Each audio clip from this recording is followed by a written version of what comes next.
5 రొట్టెలు 2 చేపలు యేసయ్యా 5,000 మందికి పెంచరా 5 రొట్టెలు 2 చేపలు యేసయ్యా 5,000 మందికి పెంచరా యేసయ్యా యేసయ్యా యేసయ్యా హల్లెలూయా హల్లెలూయా హల్లెలూయా జీవనదిని నా హృదయములో ప్రవహింపచేయుమయ్యా జీవనదిని నా హృదయములో ప్రవహింపచేయుమయ్యా హల్లెలూయా హల్లెలూయా ఇప్పుడు మనం ప్రస్తుతం వీళ్ళు పెట్టిన పేరు తబ్గా. ఇది ఈ చోటుకున్న ప్రాముఖ్యత ఏంటంటే 5 రొట్టెలు 2 చిన్న చేపలు 5,000 మంది పురుషులకి రమారమి 10,000 మంది స్త్రీలకి ఓ పిల్ల జల్లా ఒక 1000 మంది వేసుకుంటే రమారమి 16,000 మందికి 5 రొట్టెలు 2 చిన్న చేపలు యేసయ్య ప్రార్థన చేసి పంచిపెట్టిన చోటు. ఇక్కడ లూకాసు సువార్త 9వ అధ్యాయాన్ని నేను మీకు వివరించాలని ఆశపడుతున్నాను. రోజంతా ప్రార్థన జరిగింది. ప్రార్థన అయిపోయిన తర్వాత నా ప్రాణమా యెహోవాను సన్నిధించుకుని ఆంతరంగ సమస్తం ఆయన చేసిన ఉపకారాలు దేని మరొకరు ఆమె ఇంకెక్కడో అక్కడ లెగిసేయాలి కదా. జనం వెళ్ళట్లే. పొద్దుగుంకను ఆరంభిస్తుంది. జనమేమో యేసయ్యను చూస్తూ ఉండిపోతున్నారు. యేసయ్య కూడా వాళ్ళు చక్కగా పలకరిస్తూ ఇది జరుగుతుంది. శిష్యునికి ఎక్కింది. ఇలా కాలం ఇదే పని చేస్తుంది. బతుకుడే అర్జెంట్ చేసే వచ్చి బతుకుడా పొద్దుగుంకను ఆరంభించింది. జనులను వెళ్ళగొట్టేసేది.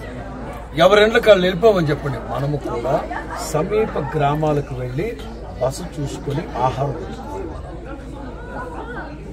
యేసు ప్రభు అన్నారు, ఏం మాట్లాడుతున్నారు? మీరే వీళ్ళకి ఆహారం పెట్టాలి. బతుకుడు మీరేం మాట్లాడుతున్నారు? ఎవరిండ్లకు వాళ్ళని వెళ్ళగొట్టండి. ఎవరిండ్లకు వాళ్ళని వెళ్ళగొట్టండి. మనం కూడా సమీప గ్రామాలకు వెళ్ళి బస చూసుకోవాలి, భోజనం వెతుక్కోవాలి. వాళ్ళ గురించి మనకెందుకు బతుకుడా? లూకాసు సువార్త 9వ అధ్యాయాన్ని యేసు ప్రభు శిష్యుల్లో ఉన్న అపరిపక్వత, ఇమ్మెచ్యూర్డ్ సర్వెంట్స్ ఆఫ్ గాడ్ అని ఒక ప్రసంగం చెప్పారు మా సేవకుల కూటాల్లో. ఆ లూకాసు సువార్త 7వ అధ్యాయంలో 7 సందర్భాల్లో యేసు ప్రభు శిష్యులు పరిపక్వత లేని మాటలు మాట్లాడతారు. ఫలభరితమైన పరిచర్య చేయలేకపోవడానికి పరిపక్వత లేని మనుషులని 7 పాయింట్లు చెప్పారు. యేసు ప్రభు అంటారు, మీకు బాధ్యత ఉండాలి, వాళ్ళకి ఆహారం పెట్టండి. సరే, డ్రామాటిక్ గా మాట్లాడతారు. బతుకుడా ఎంతమందికి ఆహారం ఎట్లా బతుకుడా? 2 ఎంతమందికి ఈ ఊళ్ళో హోటల్ ఎక్కడ దొరుకుతాయి? బతుకుడా పొద్దుగుంకింది, అయిపోయింది, హోటల్ టైం అయిపోయింది. అయినా ఈ ఊళ్ళో ఉన్న హోటల్ అందరి దగ్గరికి వెళ్ళినా డబ్బులు ఎక్కడున్నాయి? యోధా 70 రూపాయలు ఇక్కడ. ఎంత? 70 రూపాయలు ఉన్నాయి ఇక్కడ. పేతులు అడుగుంటారు, ఫిలిప్ అడుగుంటారు, ఏంటి 70 రూపాయలేనా? జనం అంతమంది వచ్చారుగా. జనాన్ని చూస్తే కడుపు నిండిపోతుంది, కానుకలు సంచి చూస్తే కడుపు మండిపోతుంది అక్కడ. యోధా అయినా ఇంకా జనం వెళ్ళలేదు, మనం రూమ్కి వెళ్ళలేదు, అప్పుడే లెక్కెట్టేసాం కానుకలు అంటే. ఈ ముష్టి 70 రూపాయల కోసం కవిటి ఒకటి దాంట్లో ఇక్కడ. అయినా నువ్వు ఎందుకు లెక్కెట్టేసావురా? మీరు ఏమన్నా పాట ఇచ్చారా? నాకు బైబిల్ పట్టణం ఇచ్చారా? ప్రార్థన ఇచ్చారా? ఏమి లేదు నాకు. ఏ కార్యక్రమం లేనప్పుడు అదన లెక్క పెట్టాలి కదా. అర్జెంటుగా లెక్కెట్టి రబ్బర్ బ్యాండ్ వేసాడు మావాడు. యేసు ప్రభు అన్నారు, మీరే వాళ్ళకి పెట్టాలి. బతుకుడా ఫిలిప్, మీరే వాళ్ళకి పెట్టాలి.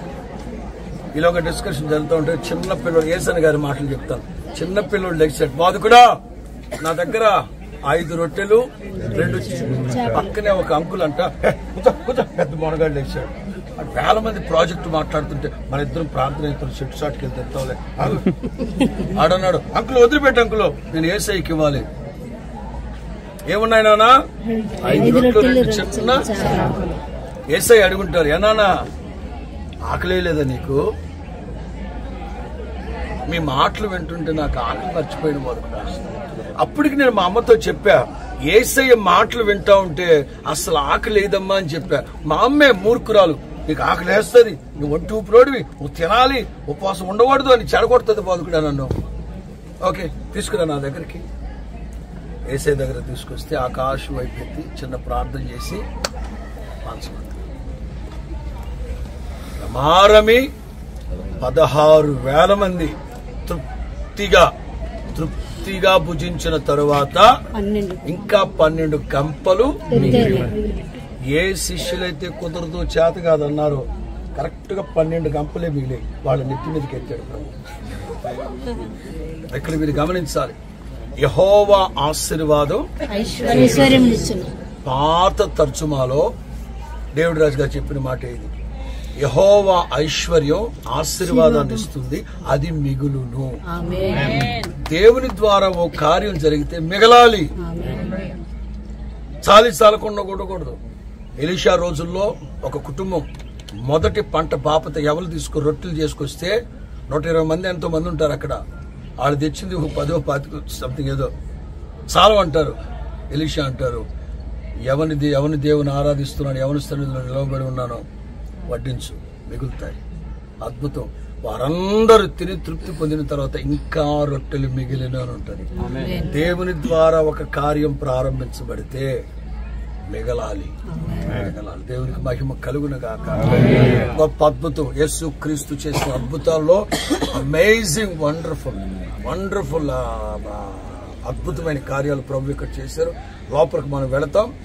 అక్కడ సింబల్ గా కింద 5 రేట్లు 2 చిన్న చేపలు ఉంటాయి. మీరు తీసుకొని ఈ చెట్టు దగ్గర లోపలికి వెళ్ళినంటే కింద కలర్ఫుల్ చెట్లు ఉంటాయి. మీరు చూడండి. మహాగణుడా, జీవాధిపతి, పరిశుద్ధుడా, నీకు స్తోత్రము తండ్రి. ఈ స్థలంలో మీరు చేసిన అద్భుతాన్ని బట్టి నీకు స్తోత్రం ప్రభా. నీ చేతులు ఎప్పుడైతే 5 రొట్టెలు 2 చేపలు వచ్చాయో అద్భుతము జరిగినట్లుగా మేము నీ చేతులు ఉండాలని ఆశపడుతున్నామయ్యా. నీ చేతులున్న వారికి సమృద్ధి అయ్యా, నీ చేతులున్న వారికి దీవెనలయ్యా, నీ చేతులున్న వారికి ఆశీర్వాదం. నిశ్చయంగా నీ చేతిలో మేము దీవింపబడతాము కాక, ఆశీర్వదింపబడతాము కాక. దాసుల ద్వారా పలికిన మాటలు బట్టి నీకు స్తోత్రమయ్యా. మా జీవితాల్లో అట్టి మార్పుని మీరు దయచేయండి ప్రభా. నీకు స్తోత్రం. నీ చేతుల్లోనే మేము ఉండాలయ్యా, నీతో నడవాలయ్యా, నీతో నిలవాలయ్యా. నీవు మాతో ఉంటే ఆశీర్వాదము ప్రభా.